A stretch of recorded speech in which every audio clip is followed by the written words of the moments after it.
बिस्मिल्लाहिर्रहमानिर्रहीम, अस्सलाम वालेकुम। मेरा नाम डॉक्टर असद महमूद है। एक वजीर था और वजीर की जान पर बनी हुई थी, फकीर बात ही नहीं सुन रहा था। आखिर तवील मिन्नत समाजत के बाद फकीर ने सर उठाया, हाँ बोल क्या कहता है। वजीर ने हाथ जोड़े और बताना शुरू किया कि 1 महीने पहले हमारे बादशाह सलामत ने अचानक दरबार में एक सवाल उछाला कि कामयाब किरदार के लिए तरबियत ज्यादा कारआमद है या माहौल। एक हम मनसब वजीर ने झट से कहा कि आलिजा तरबियत, जबकि मैंने उजलत में कहा कि जनाब माहौल का बड़ा अमल दखल होता है, माहौल तरबियत पर फोकियत रखता है। बादशाह सलामत ने हमारी तरफ गौर से देखा और फरमाया कि तुम दोनों को अपना अपना जवाब अमली तौर पर प्रूफ करना होगा। जो साबित ना कर सका उसका सर जो है ना वो कलम कर दिया जाएगा, और उसके लिए हमें 1 माह की मोहलत दे दी गई। हम दोनों अपने जवाब की अमली ताबीर तराशने में लग गए। हम दोनों जो है ना सोच सोच कर पागल होने के करीब थे, मगर कुछ भी समझ नहीं आ रहा था। 24 दिन के बाद अचानक मेरे हम मनसब वजीर ने मेरी मौत के परवाने पर दस्तखत करते हुए दरबार में अपने जवाब को अमली तौर पर साबित करने की इजाजत चाहिए। इजाजत मिलने पर उसने दरबार में खड़े होकर ताली बजाई। ताली बजते ही एक ऐसा मंजर सामने आया कि बादशाह समेत तमाम अहले दरबार की सांसें सीने में अटक गईं। दरबार के एक दरवाजे से 10 बिल्लियां मुंह में पलेटें लिए, जिनमें जलती हुई मोमबत्तियां थीं, एक कतार में खुरामा खुरामा चलती दरबार के दूसरे दरवाजे से निकल गईं। न पलेटें गिरी और ना मोमबत्तियां बुझी थीं। दरबार जो था ना वो तारीफ और तौसीफ के नारों से गूंज उठा।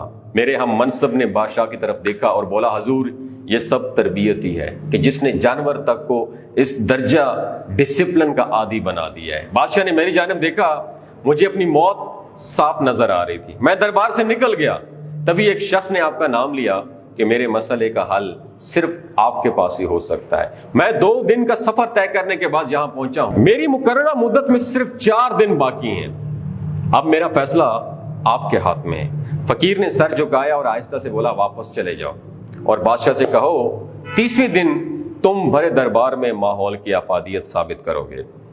मगर मैं ये तो नहीं कर सकूंगा, वजीर ने बड़ी लाचारगी से उससे कहा। आखिरी दिन मैं खुद दरबार में आऊंगा। फकीर ने सर झुकाते हुए उस वजीर से कहा। मायूसी और परेशानी की हालत में वजीर वापस दरबार चला गया। मुकर्ररा मुद्दत का आखिरी दिन था। दरबार खचाखच भरा हुआ था। वजीर का दिल जोर से धड़क रहा था। सबकी नजरें बार बार दरवाजे की तरफ उठती थी कि अचानक एक मफूकुल हाल शख्स अपना मुख्तसर सामान का थैला उठाए दरबार में दाखिल हुआ।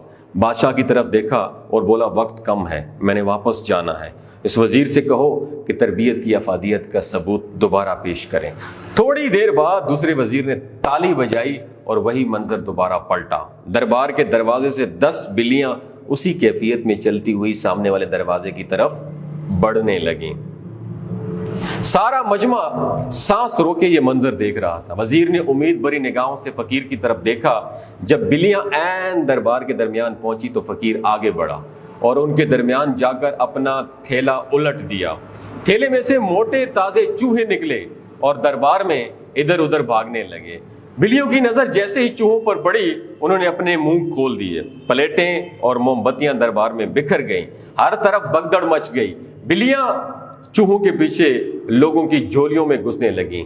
लोग कुर्सियों पर उछलने लगे। दरबार का सारा निजाम डिसिप्लिन दरम बरम हो गया। फकीर ने बादशाह की तरफ देखा और बोला, आप किसी भी जिन्स की जैसी भी अच्छी तरबियत कर लें, अगर उसके साथ उसे अच्छा माहौल फराहम नहीं करेंगे तो तरबियत कहीं ना कहीं अपना असर खो देगी। कामयाब किरदार के लिए तरबियत के साथ साथ बेहतर माहौल बेहद ज़रूरी है। इससे पहले कि बादशाह उसे रोकता, फकीर दरबार के दरवाजे से निकल गया। हमारे यहाँ तरबियत की सारी रिस्पॉन्सिबिलिटी उस्ताद पर डाल दी जाती है। घरों का क्या माहौल है इसकी तरफ कोई फोकस ही नहीं करता। दोस्तों, ये बात सिर्फ आपको समझाने का मकसद ये था कि बहुत से लोग कहते हैं कि तरबियत का बड़ा रोल होता है, कुछ लोग कहते हैं माहौल का रोल भी बहुत ज़्यादा होता है। याद रखिए, तरबियत के साथ माहौल बहुत मैटर करता है। अगर आपको ये वीडियो अच्छी लगी हो सकता है कहीं पे आप ऐसी जगह पे रह रहे हो जहाँ का माहौल बड़ा डेंजरस हो, लेकिन आपकी घर की तरबियत अच्छी हो, स्कूल की तरबियत अच्छी हो, बाल का माहौल बहुत ख़राब हो, तो लिहाजा याद रखिएगा, अगर आप माइग्रेट करना चाहते हैं तो माइग्रेट कर लें, जगह बदलना चाहते हैं जगह बदलें। क्यों? माहौल और तरबियत دونوں کا مکسچر ہوگا تو تبھی انسان زیادہ گرو کر پائے گا. دونوں میں سے ایک بھی اسکپ ہو جائے انسان کی اس طریقے سے تکمیل نہیں ہونی ہوتی. اپنا اور اپنے ساتھ جڑے رشتوں کا خیال رکھیے گا. آخر میں ایک بات آپ کے ساتھ کرنا چاہوں گا کہ گلگت بلتستان کے ایوریج جو عمر ہے لوگوں کی ان 90 سال سے بھی زیادہ ہوتی ہے. You know why? کیونکہ وہ شلاجیت استعمال کرتے ہیں. شلاجیت کے اندر 85 منرلز ہوتے ہیں. اگر آپ چیزوں کو جلدی بھول جاتے ہیں، مردانہ کمزوری محسوس کرتے ہیں، اولاد جیسی نعمت سے محروم ہیں، اور آپ کے ٹیسٹوسٹیرون ہارمون امبیلنس ہیں، آپ سدا بہر جوان نظر آنا چاہتے ہیں، خون کی کمی کو دور کرنا چاہتے ہیں، موٹاپا کم کرنا چاہتے ہیں، تو ڈاکٹر اسد محمود کی شلاجیت ضرور استعمال کریں. یاد رکھیے ہمیشہ آرگینک اور قدرتی چیزوں کا استعمال کریں، اور کیمیکل والے فوڈ سپلیمنٹ استعمال بالکل نہ کریں. اگر آپ شلاجیت کو آرڈر کرنا چاہتے ہیں تو نیچے دیے گئے نمبر پر رابطہ کریں. میری ٹیم آپ کے ساتھ رابطہ کرے گی. 3 باتوں کا خیال رکھیے گا: حاملہ خواتین، ہائی بلڈ پریشر میں مبتلا لوگ، اور یہ جو نوجوان نسل ہے نا ہماری 15 سے 20 سال جو غیر شادی شدہ ہے اور نیگیٹو یوز کرنا چاہتی ہے، شلاجیت کا ڈاکٹر کے ایڈوائس کے بغیر استعمال نہ کیجیے گا. باقی سارے لوگ کر سکتے ہیں. بہت شکریہ.